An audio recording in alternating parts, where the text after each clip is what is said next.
മൂന്നാർ പോകുമ്പോൾ വെറും 600 രൂപയ്ക്ക് താമസിക്കാൻ പറ്റിയ PWDയുടെ റെസ്റ്റ് ഹൗസിനെ പറ്റിയിട്ട് നമുക്കിന്ന് നോക്കാം. കയറി വരുമ്പോൾ തന്നെ അതിവിശാലമായിട്ടുള്ള ഒരു കാർ പാർക്കിംഗ് സൗകര്യം അവിടെയുണ്ട്. ധാരാളം വാഹനങ്ങൾ പാർക്ക് ചെയ്യാനുള്ള സൗകര്യം അവിടെ ഉണ്ട്. ഇനി നമുക്ക് റൂമിലേക്ക് പോയി നോക്കാം. റൂമിലേക്ക് കയറുമ്പോൾ തന്നെ നല്ല വലിയ റൂമാണ്. ഷെൽഫുണ്ട്. എക്സ്ട്രാ ബെഡ് ചോദിച്ചു കഴിഞ്ഞാൽ എക്സ്ട്രാ പേയ്മെൻറ്റ് കൊടുക്കണം. അതിനുള്ള സൗകര്യമുണ്ട്. പിന്നെ table, TV, chair, teapoy, dressing table, bed എല്ലാ സൗകര്യങ്ങളും തന്നെ ഈ റൂമിനകത്ത് തന്നെ അറേഞ്ച് ചെയ്തിട്ടുണ്ട്.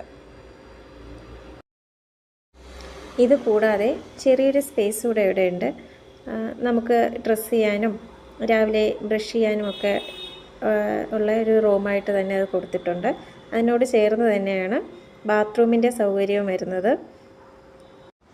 ഇനി ബാത്റൂമിലാണെങ്കിൽ അത്യാവശ്യം നല്ല സ്പേസ് തന്നെയുള്ള ബാത്റൂമാണ്. ഹീറ്റർ സൗകര്യവുമുണ്ട്. ഏത് സമയത്താണെങ്കിലും നമുക്ക് ചൂടുവെള്ളം ലഭ്യമാണ്.